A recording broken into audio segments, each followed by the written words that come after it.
the first place for number 1. Harris drops back, fades to the left, pressure on, and he goes down.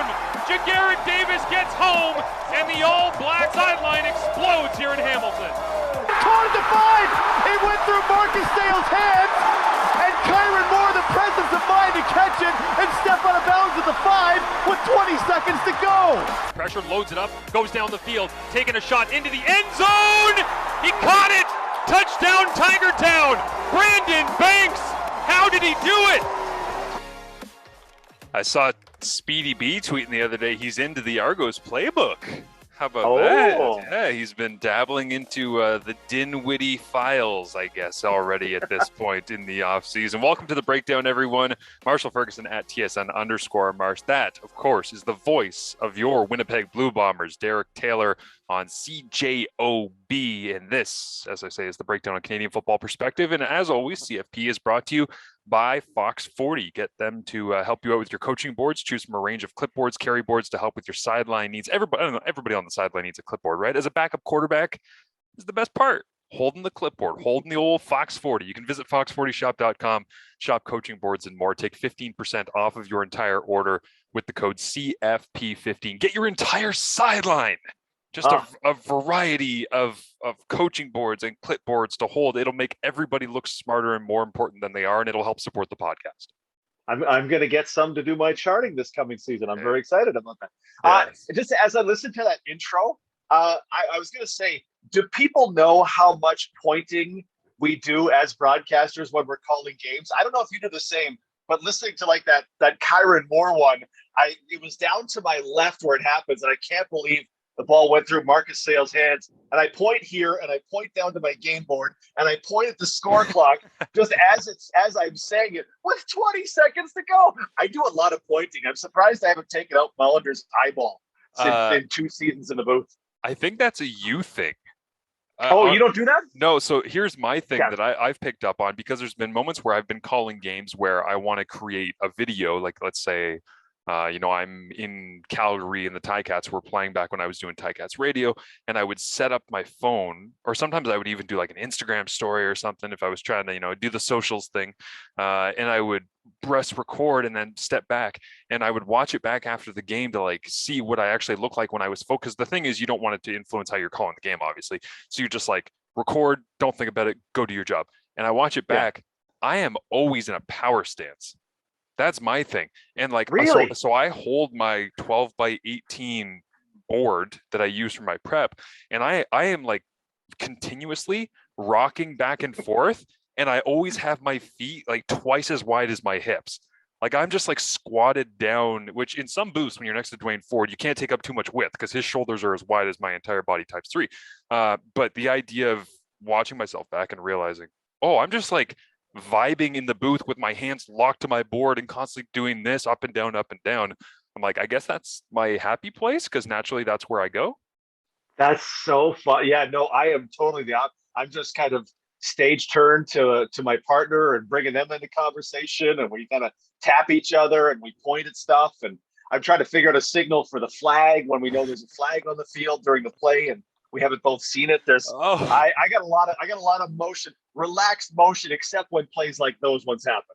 I'm very rigid, I would say, in the booth. Yeah. I'm just like locked up, like I'm still trying to play. But I just have to bring this up because we're taping this Thursday afternoon, and Wednesday night I saw you tweeting about the Raptors game. I tuned in for the last 5 minutes, and I ended up getting the NBA TV feed, and it was just in terms of like the dynamics in the booth where you're trying to get things right. I just had to mention this on like broadcast dynamics.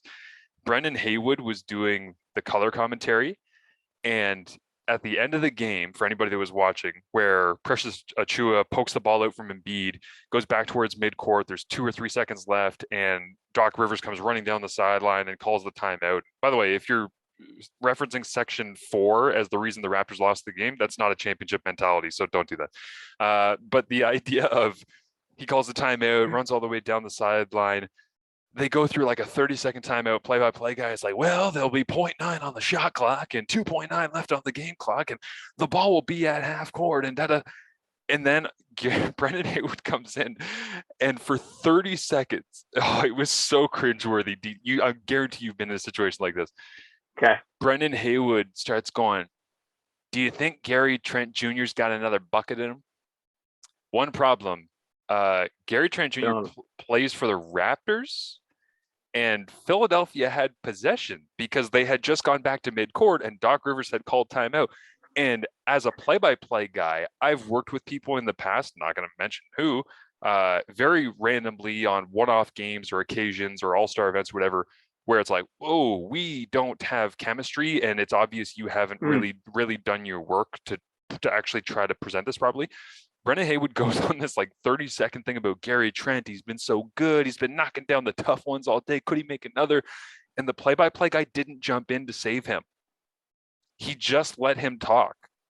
And then there was like 10 seconds of dead air with 3 seconds left in the ball game. I'm like, this is the moment as the play-by-play where you have 2 or 3 options. One, dive in and save that guy. Oh, no. It's actually Philadelphia's. You just kind of make it, play it off. Hey, whatever, it happens. Yeah. You can basically dive in, correct, get in the way, and just like change the topic. Hey, but they do have some timeouts left, and Toronto might get the ball back. Or you can do the nuclear option, which is cross your arms and just be like, "I'm just going to let you do this because I don't really know you and I don't really work with you all that." Like Al Michaels would never do that to Collinsworth. Joe Buck would never do that to Aiden. Yeah. Right away, they would get in there and try to correct it. It was just like Philly ball. Exactly. Yeah. It was just amazing that he just let it play out. And then the play-by-play guy right before they inbounded is like, "Actually, it's Philadelphia ball. Here comes the pass, inbounds." And then it was like right into the Embiid call. And I was like, oh man, as a broadcaster, I'm like, I know people that don't work in broadcasting might not understand what's happening there, but I'm listening to the empty spaces in between the negative space. And I'm like, oh man, this is like, he's embarrassed and he wants nothing to do with Brendan Haywood. So he's trying to distance himself by just not talking for as long as possible. And then I'll come back and do my play-by-play. And I was like, whoa, that's a bad dynamic. That sounds, the way you describe it, that's exactly what's going on. That's hard because we all make mistakes, right? One guy is another guy's name. Two guys, you said one guy's name. The highlight play of the year that I called was Duke Williams' touchdown in the West Final. And I had just finished making a point about Shaq Evans. And then I said Fajardo deep for Shaq, but it was Duke. And I hadn't even known it. And then I said Shaq because I immediately started talking about Duke. They're like, when you say thousands and thousands of words, weird stuff creeps out. But that's a hard one. A good dynamic could be like Philly ball, Brendan, Philly ball. Yeah. Oh, right. Yeah. And then let him fix you it would, or you find would do a way. that for Luke. I would do that for Mike Morielli. I would do that for Dwayne. Yeah. He would do that for me. Although now that I think about it, when I messed up my first touchdown call, Ottawa, BC, Dwayne was surprisingly quiet.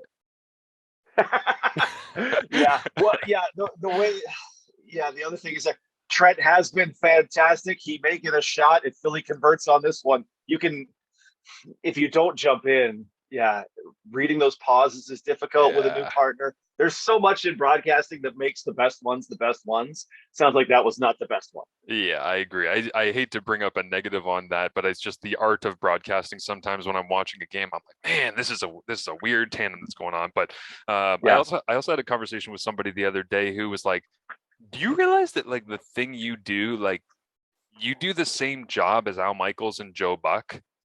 And I was like, yeah, I guess. I'm like, for Canada, I'm like, it's, they're American. They do the American thing. I'm Canadian. I do the Canadian thing. They're like, they get like 14 million a year. I saw like somebody mentioned to me, and I was like, yeah, I actually haven't even like talked to anybody about whether or not I'm doing all the games that I think I'm doing this year. So I was like, a bit of a different dynamic. Those guys have like contract safety for a decade, right? Or further. Yeah. Al Michaels is so old now, and he's just like, Amazon money? Sure. Why would I not want that? So the business is crazy for sure. We are going to get to our top Canadians. It is the theory and the kind of outline on this episode. But before we get into our top 5 list of the week here, I did just want to mention for a second the Stephen Richardson injury, Stove, because I know you and I are both huge fans of his, and I'd also want to give a shout out to the BC Lions for Arrow Up, the production that they put out that's similar to Behind the R. The team produced a little 10-minute documentary series that they're doing. I thought the first episode was awesome. I love watching the background on Nathan Rourke and getting to know him a little bit better, as a lot of Canadian football fans will throughout, hopefully, a very successful summer for Rourke in the Lions. But I mean, it makes the Woody Barron signing with Stephen Richardson make a lot smarter now, right? Because it looks like they're not going to have Stowe for a significant period of time. But you and I were just so excited to see him playing in that defense alongside Boom and a couple of the Canadian guys that they got, and Menard and Betts, and like, injuries are going to happen. It could have happened at week 1, week 2, and it still would have sucked. But for it to happen in the offseason, you just see it pop up on the timeline. You're like, why?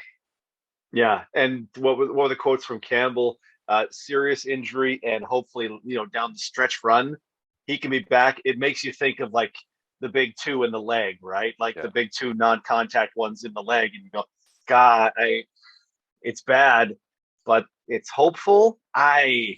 Richardson was such a force in that Winnipeg defense as well. I mean, surrounded by elite talent, and honestly, there's some pretty elite talent on that BC defensive line, and that was the way they filled that out was one of the reasons I was excited to see them go this year, right? Obviously, the way they filled out their back end too, but Richardson was going to be a key part to that defense. So I just hope he's back to full speed whenever it is this year. If it takes till next year, whatever, just be back to full speed, because Stephen Richardson is a ton of fun to watch. Yeah, and a reminder as well that I think we forget sometimes when we go through the offseason that, football is a beautiful game and a fun game, and it's also a really, really cruel game sometimes. Like, it can, and for him to be doing that in offseason training, my mind immediately went to, that dude can squat a house.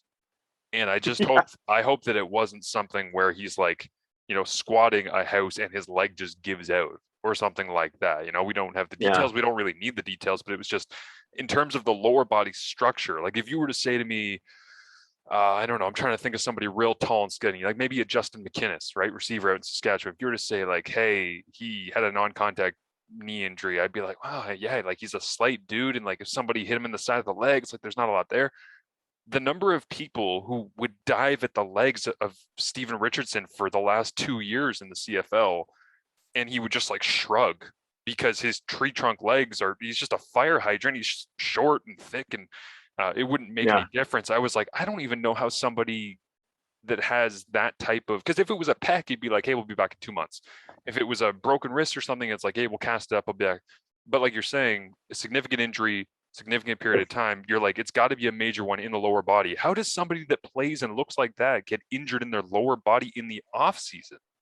Four guys for the Riders on one day. Yeah. How many guys had Achilles in the CFL in 2021? Wasn't it like, it was somewhere between like 8 and 10? Yeah, it was ridiculous. It was way Achilles way were 2021, and you go, and I don't think I remember reading a paper on the NFL, and they don't have that many in a season, and they're a 32-team league versus a 9-team league. So weird stuff happens, and it always hurts, because for some guys it's a career ender. There are guys who did their Achilles last season that, okay, they might be re-signed by teams for this season, but the odds are not in their favor based on the history of Achilles injuries and football players because of the position they play. It's all I can do every time I hear one of these injuries is just hope for the best. If it is Achilles, if it's, like you say, in the squat rack, a couple of guys who played for the Riders did themselves in the squat rack in the last couple of years because they're hugely strong, and sometimes things go bad. Stephen Richardson just get better, but because BC, I mean, he committed to BC. BC committed to him on a 2-year deal. They see a lot in him. He must see the right things in them, and hopefully he's at the very least back for 23. Yeah, absolutely. All right, let's dive into our top 5 this week. So much discussion around the ratio and the importance, or if you ask James Wilder Jr., the lack of importance around Canadian players in the Canadian Football League. I did laugh when James, I think, thought that he was pandering to the masses and going to get like an affirmation when he said, let me ask you this, would you rather watch the very best players or Canadian players just because they're homegrown? And I was like, I hate crawling into the replies to tweets, but I crawled into that one because I was like, I think I know what's going to happen here. And sure enough, the first 50 comments were all, Canadian, Yeah. all the way down, because passionate Canadian football fans love watching and having that connection. And it was funny too, because there was ex-players, current players that were going in there and commenting on their own as well. But it's obviously anytime the CBA comes up, it becomes a major discussion. Yeah. Let me hit up one thing about that. Excluding the very top leagues of the big four sports, NFL, NBA, Major League Baseball, NHL, it is not even remotely uncommon for leagues to have residency or citizenship requirements. Yep. Because if they didn't, every basketball league in Asia would be all American. Every place in the world outside of the big four sports does it. Mm-hmm. That's the deal. It's a game in Canada. We want Canadians to play it at all levels. There's going to be a Canadian ratio. Economics, that's going to create a demand for Canadian players. Their salaries are going to be driven up. That's how it is in every league that is not the big four. Soccer, I forget if the Premier League is still like that. I think they've abandoned that because they went, oh, Ronaldo, and I can have these guys, and I can have Pepe, and I can have Nemanja Vidic. Oh, okay, well, we're going to abandon that. But there are residency rules in every sport that's not the big four, it feels like. So I just can't even wade into that conversation anymore, because I love our Canadians. Our Canadians are going to get a lot of money, because there's a lot of competition for the best Canadians. Right. It's going to happen. And we're going to celebrate the best ones here. Yeah, and I do sympathize with people. Like, I saw Don Jackson of the Tiger Cats tweeting out the idea that, like, he's just tired of watching the Canadian who stands around and doesn't do anything make more money than him as he's touching the ball or being involved in almost every single play. And it's like, I get that. Like, just from a human nature perspective, you're looking at a guy next to you on the roster and saying, you're not doing anything compared to what I'm doing, and we're making similar money, and it's just because of nationality. It's like, okay, well, here's the thing. That's the way the CFL is crafted. And I hate to do the old, like, just confirmation bias of, well, that's the way it is, so that's the way it's always going to be. But when I look at leagues like the Canadian Elite Basketball League that Mike Morreale is the head of, and I look at the Canadian Premier League, they obviously have very similar, whether it be ratio rules or having U Sports drafts. And when I watch games in the CEBL, because I love hoops and I love the fact that we have a Canadian league that's emerging and being played at a really high level, I'll check in on it all the time. And it's like, if we didn't have, just to, this is my personal opinion, but if we did not have some of those national spots that were allotted, it would be less interesting to me. It really would. And I know that people think, well, it's so bad because you get I see the quotes on the Insider Talk columns that come out 3 down about people saying, do we really want a kid who grew up in St. FX playing out there against AUS talent to be going up against an SEC defensive end? And it's like, okay, it might not be ideal, but yes, I do want that, because when he proves that he can handle it, that's a difference maker for your roster. Like, that's how things are constructed. And again, just to tie back to the CBL, I tune into those games. Xavier Moon, incredible player for the Edmonton Stingers for the first couple of years, goes down now. He's playing with the Clippers and whatnot this past year. But you can give me all the Xavier Moons in the world, and it'll still feel me wanting a little bit more to have, well, there's Owen Claussen, who went to Bay Ridge Secondary School down the road from me in Kingston, Ontario, played at Acadia, plays for the Canadian National Men's Program. And here he is playing in the CEBL alongside these really talented American players. And I love the dynamic that creates in roster construction.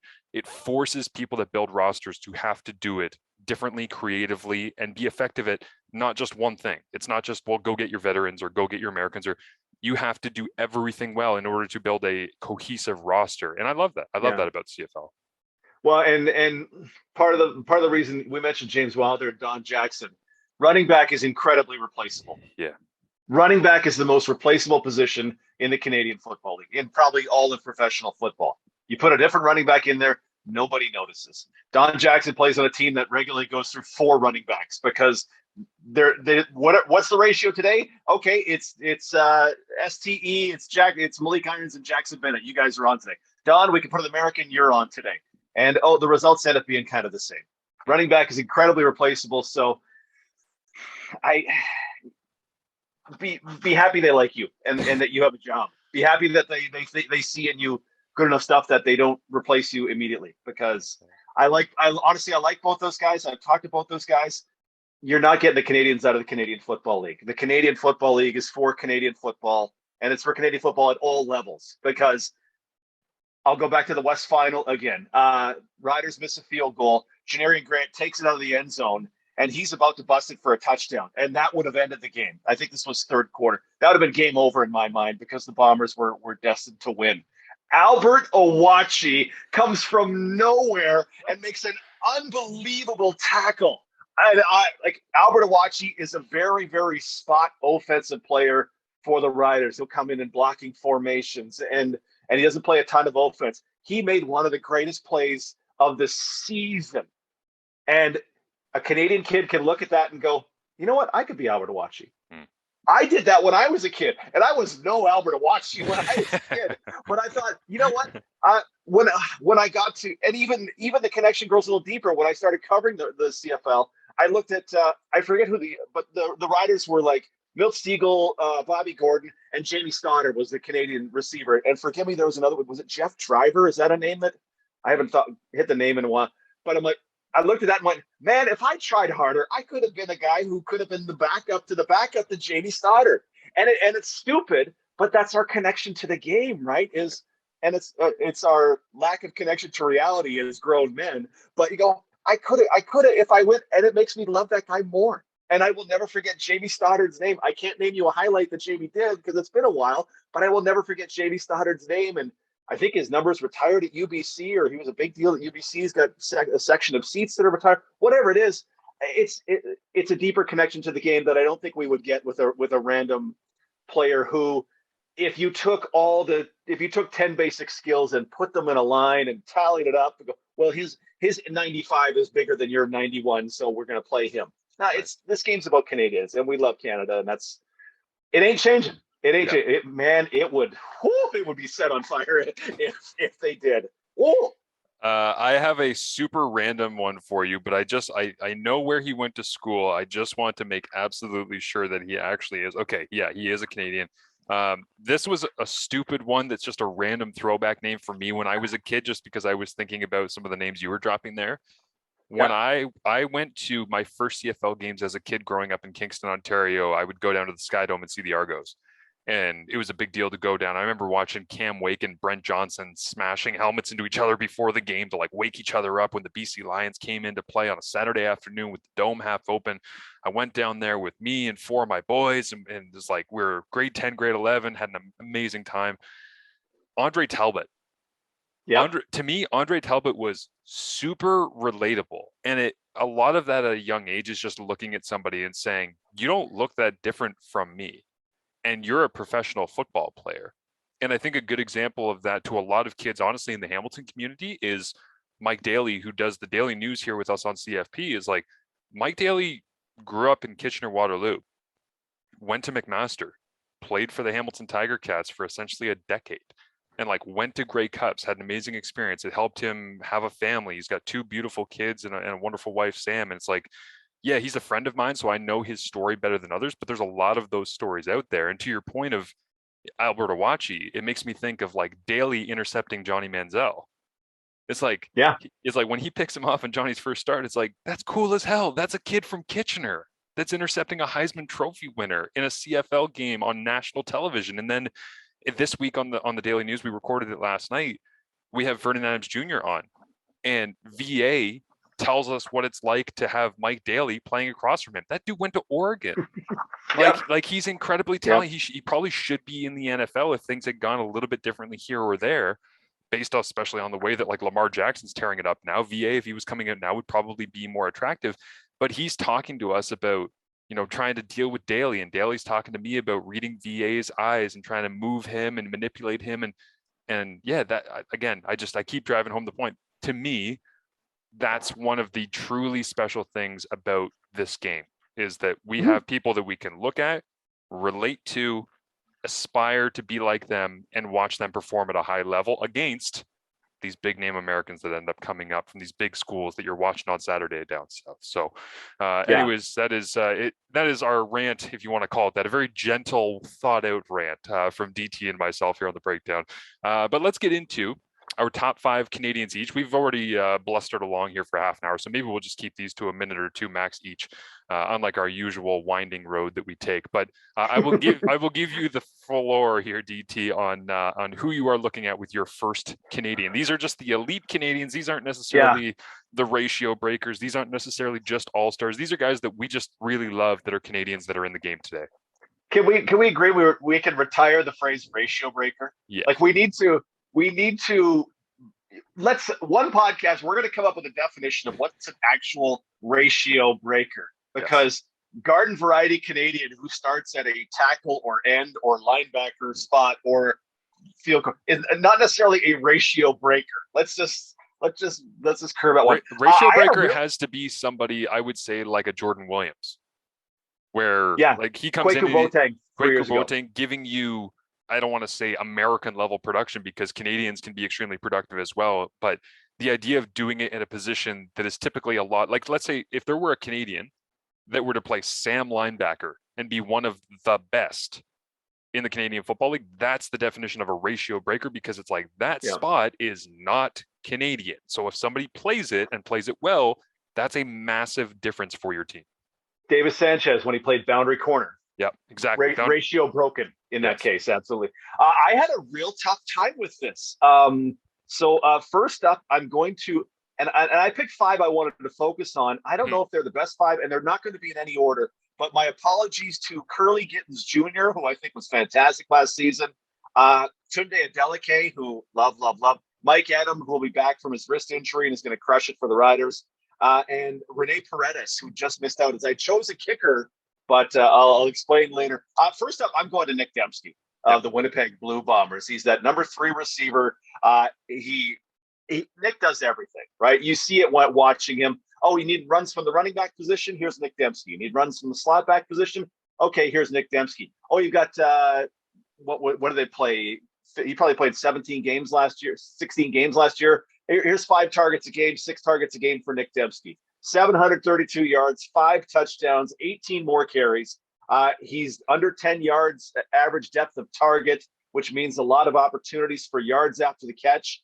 21 times last season, Nick Dempsky had 10 or more yards after the catch. Wow. And that's not one of those stats where he busted one for 80 yak yards and it poisons the well. Here's 10, here's 11, here's 15, here's 30, here's 18. Like, it's just constantly. Dempsky, a guy I've seen since college. I was fortunate enough to call his games in college. Just fantastic. And the way that Paul LaPolice and now Buck Pierce have been able to deploy him and turn him into a lethal weapon is fantastic. Number 4 in the Canadian Football League in red zone targets, by the way. Nick Dempsky is, if he's not the top of my list of Canadians in the CFL, he's right near it. Yeah, I love that one. I went back in the Grey Cup prep and watched a lot of the score zone play calling, route design, and so much of what they do is singularly designed, like climb routes and diagonals and just ways to get Dempsky in the middle of the field that is so good. So yeah, he would have been on my list too. I'll kick him off to make room for yours. But the one thing I will say, this is twofold. I need Dempsky. One thing that he leaves me wanting more of is just finishing, like getting into the end zone when he has the opportunity, because he catches it, he breaks open, he runs away from 2 people, and then he like stumbles over his own feet, or he like takes a bad angle and he ends up running out of bounds. It's funny because Milt Stegall kills him for it, and there's 2 reasons I want it. 1, I want DT to be calling as many Dempsky touchdowns as he possibly can. 2, Dempsky deserves to get into the end zone more based on the things that he does on the field. And I want so badly for him to have, I don't think it's a killer instinct thing. It's not a mentality. It's literally like, just stop tripping over yourself in the open field because you're way too good of an athlete to be doing this. I want you in the end zone so that we can look at you at the end of the year and go, wow, 14 touchdowns. What an incredible season for Nick Dempsky.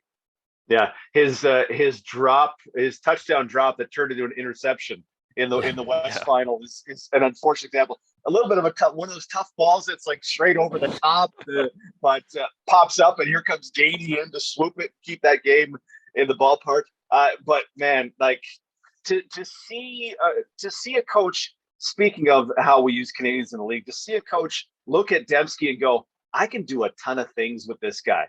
He's not just the blocking guy who will catch 10 passes this year. He's not just the outside guy who we're just gonna run go balls and eventually throw him a couple. we're going to do everything with this guy because he's a special athlete. I enjoy Nick Dempsky a ton. I mentioned 21 catches of 10 yards after the catch or more. I had to go, well, is that a lot? Because it sounds like a lot, but isn't a lot. Ryan Davis of the Red Blacks had the same number of targets. 7 times Davis got 10 or more yards after the catch. Dempsky 3 times as many as Ryan Davis, who was pretty nice in that for an Ottawa Red Black in 2021. Dempsky's the man. By the way, I saw Paul Lapalisse at the combine. I said, hey, I'm trying to get a handle on your receivers, like what the lineup's going to look like here. Like, can you just take me kind of across the board? And he kind of like leaned over and he's like, I mean, we got Nate, we can do Ryan, we got BJ, RJ, we got, and he's like Jalen, and then we'll see where he lands. And I was like, do you have like an idea right now where you want to put these guys across the board? And he's just like, yeah. No, we're just gonna let it play out. He basically just told me everybody that was on their roster, and I was like, okay, that doesn't help me at all, but it does prove how much better their talent has gotten at that spot around him. So yeah, Darvin and Jalen to the boundary, BJ and RJ fight for that Y position, and then 2 Canadians is my guess. But yes, yeah, we'll know next month. Exactly. Oh, it's only a month away. It's so good. All right, next up for you, I'm going to go with my first. This one's super straightforward. It is the outstanding Canadian shocker. Everybody, Bo Lacombo. Is who I am going to draft as my first selection here in the Canadians. And I was fortunate to call 3 Lions games this past year of the 4 that I did on television. I called a game against Ottawa, another against Toronto, another against Hamilton. And in all of those, he's just everywhere. Like it's exhausting the thing that I'm most impressed by is that Bo has always been athletic and he's always been able to get into the backfield and been able to drop out. But now he's getting all of these little plays where I think his eyes are getting trained better and better with every snap he takes in his CFL career, where he is knocking things away. He's in the right spot to close down a throwing lane. He's just tipping a ball at the line of scrimmage, or he's just getting enough of he'll see a handoff and he'll get enough of an offensive guard to push him down and reduce the opening in the hole for the running back. Like he's doing all these little things, but he's also very productive, obviously, in terms of tackles and being able to have a well-rounded game. So for me, it's not just because he won the most outstanding Canadian. I think he's probably the most well-rounded Canadian defender at this point. Again, you could have Tunde Adeleke in that conversation, which I'll just I'll throw Tunde in here because you already mentioned, like he's another one on my list. And the reason that I love Tunde is that the flexibility he showed in the playoff stretch run for the Ticats, where he goes from free safety to field corner. They start picking on him at field corner, and Deontay Evans is like, hey, get the hell inside, go play field half. That, by the way, I was told by somebody on the Ticats, not Mike Daly, but somebody on the Ticats in the week leading up to the Grey Cup, that was not a coaching decision when they were playing musical chairs to move around all those pieces. That was Deontay Evans going basically on the field in the moment. Hey, Tunde, are you good with field half? Because like if you're in there, we can at least give you some help because they're going after you out here by yourself on an island. He's like, yeah, I'll be okay. He's like, cool, switch. They were just like mixing and matching positions because those guys all understood all of the positions. Having a Canadian that can do that, play all of those spots, bounce around, feel pretty comfortable, and play that fast and athletic. Tunde, for me, and Bo Lacombo, I just, as a 2-pack of defenders, I think they're the most versatile guys in the game. Yeah, I have a tough time arguing with any of that. So I like Lacombo. I took Jordan Williams on my list. Nice. Williams, I mean, he's an older rookie, but man, he just sweeps it all up. Like he cleans it all up in that middle linebacker spot. And honestly, this is kind of the revolution I'm wanting in the Canadian Football League. You and I have talked before. I want Canadians at running back. If I'm a team now, I'm just going Canadian linebacker. Yeah, it can be done. BC is doing it. Calgary, oh hey, we traded for Cam Judge. Let's do that. Toronto, Enoch Mwamba and Cam Judge last season. We'll keep Enoch. Enoch's what, 34? He's getting up there. Still street sweeping. Like let's get Canadians in at linebacker because these guys can make plays. Riders with Micah Tights. Oh, hey, we lost a guy. Micah Tights is in there. Micah Tights looks good. All right, let's go. Let's get our Canadians in there. Jordan Williams, that guy is just 1,000 miles an hour all the time, which on the one level I love, and on the next level I go, okay, just bring it back to like 994 miles an hour and you won't whip by as many tackles. But they're part of what needs to be happening in the Canadian Football League is let's get these. There are a lot of Canadian linebackers. Every team, okay, maybe the Riders did it a ton, so maybe I'm just assuming it on every team. The Riders carried a ton of linebackers because they love them on special teams. Let's get them into some plays. Like, who knows? A guy like trying to think of Salman El-Mimian, Alex Singleton, Adam Bighill. Okay, those guys, Americans in that middle spot. Okay, yeah. So yeah, yes. But not everybody's Adam Bighill. So let's get some Canadian linebackers in there wrecking things. Williams is a fantastic athlete who can move and did not look out of place as a rookie, as a guy who hadn't played football in a while. In 2021, I love it. I like my Jordan Williams. So since you say Lacombo, let's just wrap up and take that whole BC linebacking core. Yeah, I'm on board with all of that. And because you mentioned him, I'll just throw him onto my list as well here, which is Enoch. Because if we're going to have a linebacker fest, like you're just talking about, and we're going to put Bo on there, and we're going to put Jordan Williams on there, you can't not put Enoch on there at this point. And the reason they say that is, like, I love your analogy of street sweeping, where it's like everything that's from basically tackle box to tackle box is like he'll get in and be physical as hell with anybody who's in that spot. Yeah, sure, he has his deficiencies. I mean, I watched the Tiger Cats in 2000. I want to say it was like Luke Tasker's last year, so it would have been 2019, where they were playing against Montreal and they would go quads to the field, isolate. Enoch would have to come out and take the number 4 receiver on the inside because that's how Montreal's defense was structured, and they were just running option routes on Enoch on every 2nd and 5. And it's like, well, yeah, but that's not really what he's paid to do, to cover Luke Tasker. That's just good coaching to take advantage of whatever the system is. So for me, I see what he's about and what he brings to a team. And I think that there's a lot of leadership that he brings to every locker room as well, which I think as a Canadian, you're never going to have leadership listed as, you know, your most important facet. You obviously got to be a lot more and accomplish a lot of other things to have success in the league.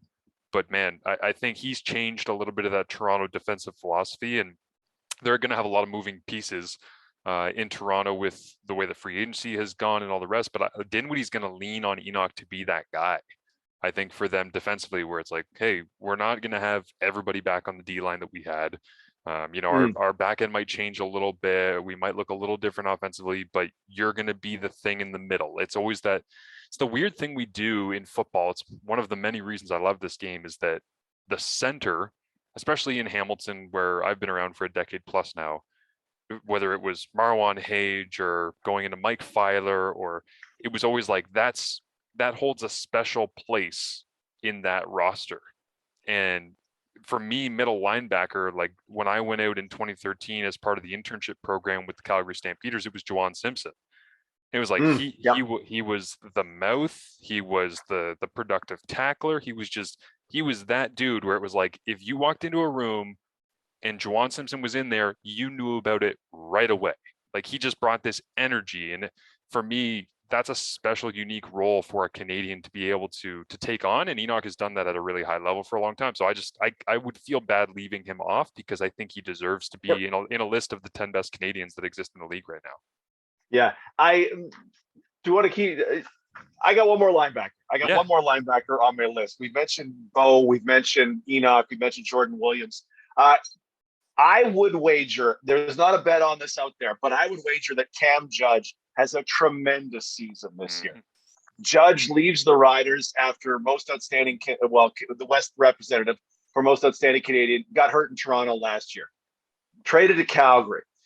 Jameer Thurman goes into the middle, and I have the ultimate right. Jameer Thurman, is he the best? Might be the best linebacker in the Canadian Football League. I'd have to run it out, but I think Jameer Thurman is fantastic. So I feel like that is the perfect place where Cam Judge can prosper.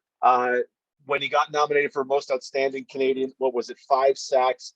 They weren't, I had to beat a guy sacks. They were opportunistic. Jason Shiver sends him at the right time. Boom, blows up a play, fumble, touchdown, Riders. Judge can cover. He's a big body. Like, I don't know if he looks like it when he plays, but he's a big, strong dude, and he can move. I think Cam Judge in that Calgary defense with what they present up front, what they present behind him, and the guy he's playing with in that linebacking core, I think Cam Judge has a fantastic season in Calgary this year. That would be my bet. So the good folks at Bodog can put one of those out there. Will Cam Judge have a great season? Yes, -110. I put a lot of money on yes at -110. It's funny because I've never stood next to him, but he's never come off to me as that big of a guy. And I don't know him well enough, and I didn't cover a team that he was playing on. But I believe he measures in at like 6'2", 6'3". I want to say like 220-ish, which I mean 6'2", 235. 235. They list him at. Wow. Yeah, and muscle. Like a guy like Darnell Sankey is a little thicker, but Judge is honestly, he's deceptively big because he's a very quiet guy as well. You know, off the field, you just kind of lose the sense. You know, when you see a guy in big baggy sweats, he is muscled. His, like, when you watch him doing drills in practice, his thighs, damn, like he's a big dude and he can wreck stuff. And Cam Judge this season. That's watch like Dylan Wynn in Hamilton. He'll show up on the coldest days of the year and cut his practice pants into the booty shorts, and he's just like, he's walking around between drills, it's like watching a horse like take a step where the entire leg just like shifts and wraps around the bone of the femur. And I'm like, how do humans turn themselves into this? I don't understand. But yeah, it's I like that one. And you know what's funny? I actually, just on the outside looking in for me, and for some people you might say, what? Why was he even close to this list? But I have great respect for Royce Mechie, who Cam Judge was traded for. And I just wonder what he's going to look like in that Toronto defense going forward here, because I thought highly about him and his time in Calgary as well. So my next one for you here, I'm going to go. I don't know.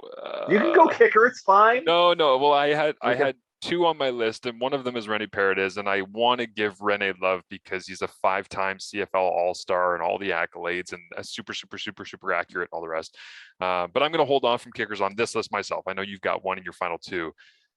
I'm staring down the barrel of one Andrew Harris here, deciding whether or not to pull the trigger. On my list, let's do it. Let's give Andrew Harris the love. Okay, so Andrew Harris, the only hesitation is because I've spent too much time talking to you. And I've come to realize that, there's a lot about running backs that I don't want to say is replaceable, but you can get a fairly approximate value from a lot of different guys just because you're not giving them the ball as much. And when you limit the touches and limit the opportunity in the way that our game is called and the way our game is played, then you're not going to see a huge disparity. If you're giving a guy the ball 40 times, there's going to be a difference between this, but we don't do that. So, but when I saw Andrew Harris down the stretch in the Grey Cup in Hamilton, where Winnipeg needed it, it was almost like, my body might have been a little bit banged up throughout the year. And it might have taken me a little while to get myself right going into training camp, coming off a pandemic year and this and that. And, I didn't start the season, and Brady Oliveira did. Johnny Augustine came in and he looked really nice, and on and on. And I just saw a guy who blocked everything out down the stretch in that Grey Cup in Hamilton and said, the only thing that matters is that when I get the ball put in my hands in the next 5 minutes here, I am going to make the most of it. And when he gets into that mindset of Andrew Harris locked in, go time, I'm going to churn my legs and get yards absolutely no matter what, bleep you, I don't care who's in front of me, how many people you're trying to tackle me with. When he gets into that, it's different. It's just different. And there's a lot of good young Canadian running backs. Sean Thomas Erlington's very talented. I love what he does. Some of the guys that are on the West Coast as well, whether they be backups or heading towards trying to trend towards being starters, there's a lot of good, but I think Harris is great. And the question is, of course, age, injury, what he is going into the season. But from what I saw down the stretch in Hamilton, I don't know how you don't say he's special. He's different. Do you think this is why Harris is on my list? One, he's good. Two, do you think there's any CFL fan who is just indifferent to Andrew Harris? No. Everybody loves or hates. And that's the thing. I don't think anybody has no opinion of Andrew Harris. I think they love him. Or they hate him, because, man, he storms over and probably over the 6 years I've tracked, he's the guy most likely to get yards after contact on a run. And he stands up and first down. And you go, when you're rooting for the opposing team, God, do you hate that first down signal?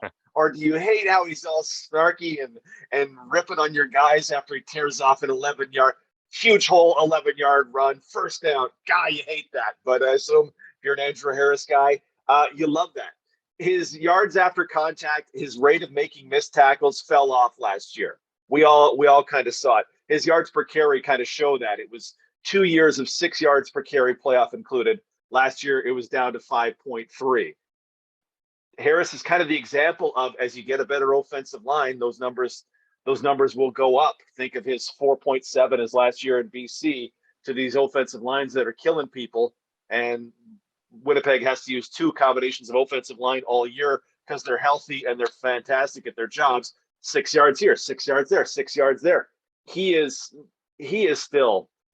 This is a finer nerd point. You could explain this one better than I could, but I was just cleaning up some of my data in advance of the season, and I had to go back and I was watching maybe 100 plays, and a lot of them ended up being the Winnipeg Blue Bombers. And you watch them in protection when they keep the running back in, and Andrew Harris does not miss. He doesn't miss. And Augustine would be in there, and you'd be like, I think maybe Johnny should be leaking out in this play because it's a 3-man rush. You don't really need 6 guys there. You should probably just go. Like, Harris does not miss blocking assignments. It feels like, I got to go backside to get a guy. I'm not really supposed to be there, but he's coming. Andrew's got it. There's that part of it too. And that's the stuff that people will use to me as, well, guys aren't replaceable. And I don't 100% buy it, but I know it's got to be very valuable to keeping your quarterback from getting absolutely murdered by a late coming Simone Lawrence. Yeah. And the 2 things jump out to me on the pass protection angle for Andrew. One is, it's almost like I heard this quote about Tom Brady where he said, I'm at the point in my career where there literally is not a type of defense or a scheme that can be put in front of me that I have not seen at some point in my life. I have played football for 20 plus years. I have seen everything. People have tried everything against me. Andrew Harris obviously hasn't been playing for 20 plus years, but he's been playing long enough and been playing Canadian football his entire life. There really isn't a blitz that he hasn't seen. And so his vision is so trained that, like you're saying, he just doesn't miss assignments. And the other part of that is you might think, well, yeah, he always picks guys up, but it's really about his awareness of knowing when to get out and how quickly to get out. Right. That second part for sure. It's like, because when you see everything, you understand the scheme, and you're like, you're reading from the middle linebacker to the will linebacker, and you're like, nope, boom, check. And you're just out. And as a quarterback, that's your best friend, because then all of a sudden I know I have my release valve. And if it's man coverage and you release out into the flats, well, now you're taking a linebacker out of the picture, and now we've got in breaking routes in behind it, and you've cleared somebody out for me. If you hesitate and go, I don't know if I should get it or not, and then you dive out into the flats, well, you've had that linebacker linger for an extra second or two, and now the quarterback's going pat, pat, pat, pat, and climbing the pocket, and people are getting in his face and making the throw more difficult. So again, it's the relationship and the connection that Andrew makes a lot of things in your backfield run smoother.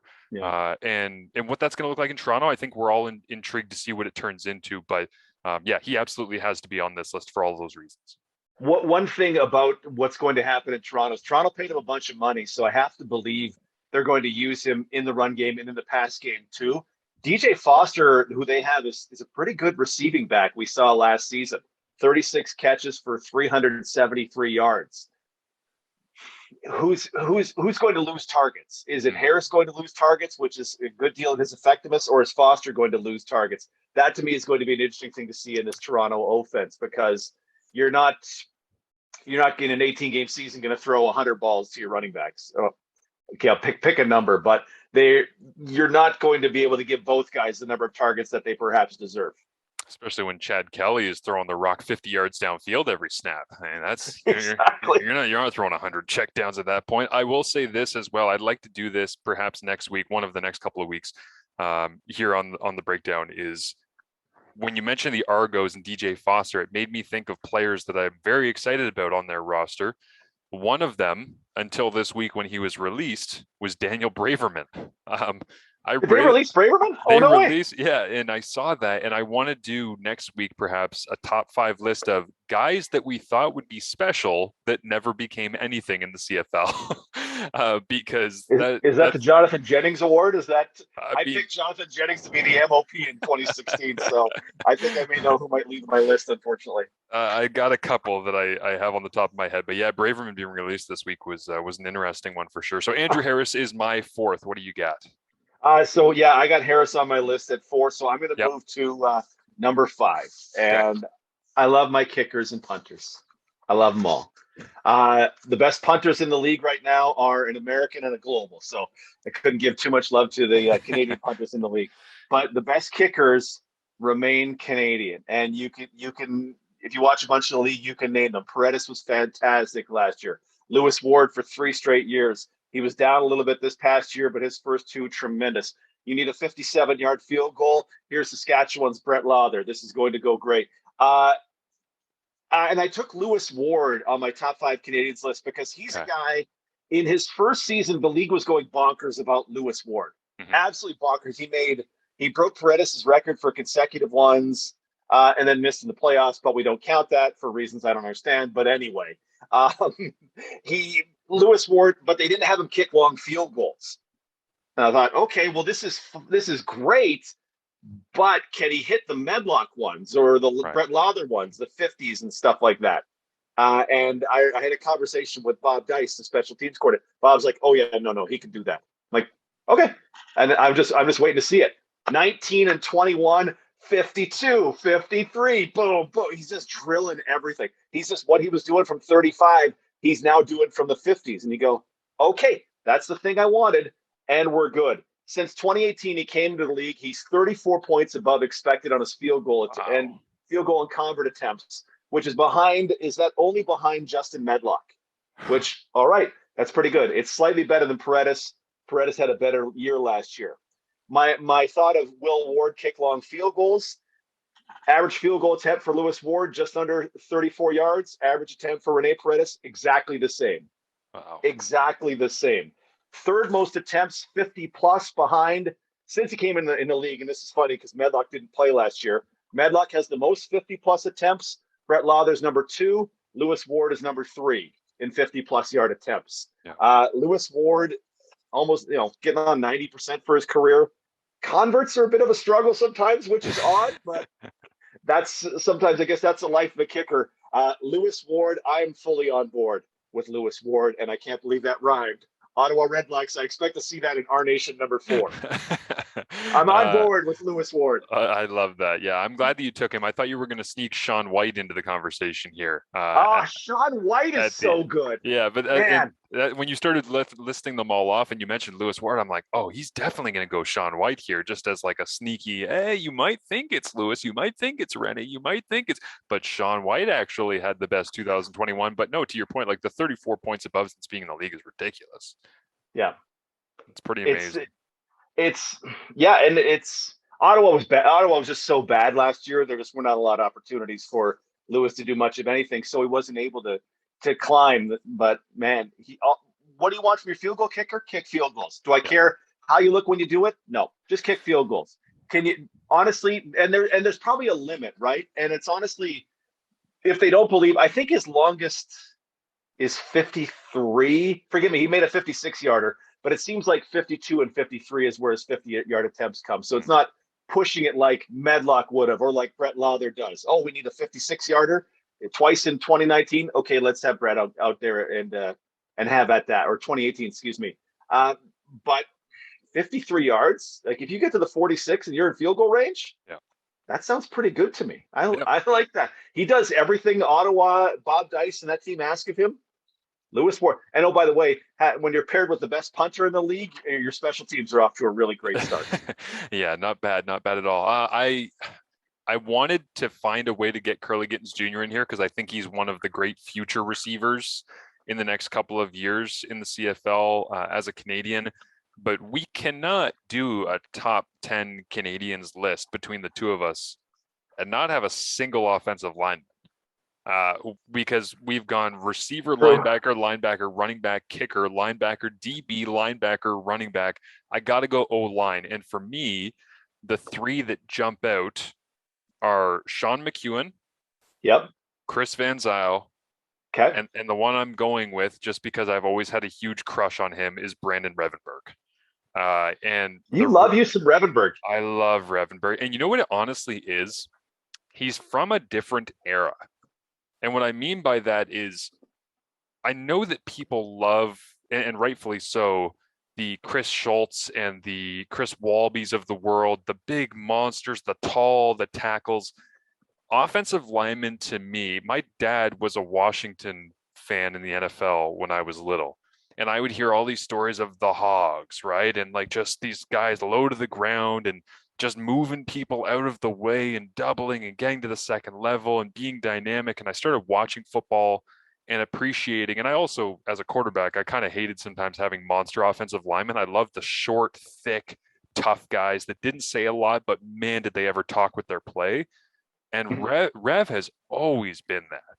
He has always been that guy where if you watch him on a game in, game out basis, yeah, he might miss here or there. He's human. Yeah, he might not be as effective at guard as Sean McEwen is at center. Yes, at center, you're asked to do more, whether it be literally snapping or handling some protection scheme stuff up front or whatever.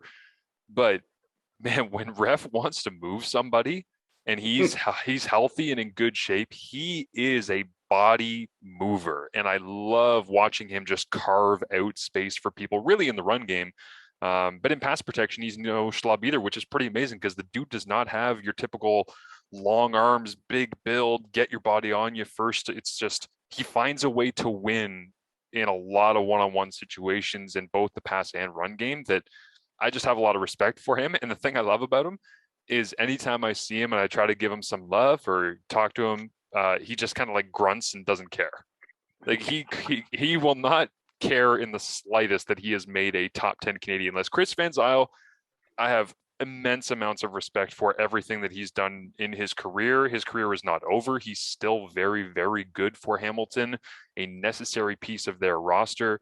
But yeah, for me, man, Rev is he's such a fun watch. And I think that's why I have this crush on watching him play football, is that it's so enjoyable to watch him go to work down to down.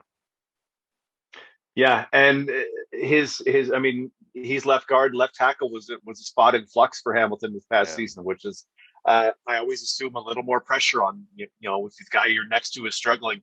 The more I see Revenberg, the more I enjoy. I thought, God, who are my all-stars? He was my East all-star. I think Zach Williams of Calgary was my West all-star. As I picked left guards, about one pressure a game I have allowed from Revenberg, which is a very tidy number. Which, by the way, Zach Williams is a super impressive guy as well. Like coming from where he was in the draft out of Manitoba, where everybody was like, yeah, big body, we'll see. And then he goes to the CFL and you watch what he does. Again, if you actually like focus inside on the offensive line, considering what I think a lot of people thought he would be and where he was drafted, he's become a really nice player. Yeah, absolutely. I'm with you on that one 100%.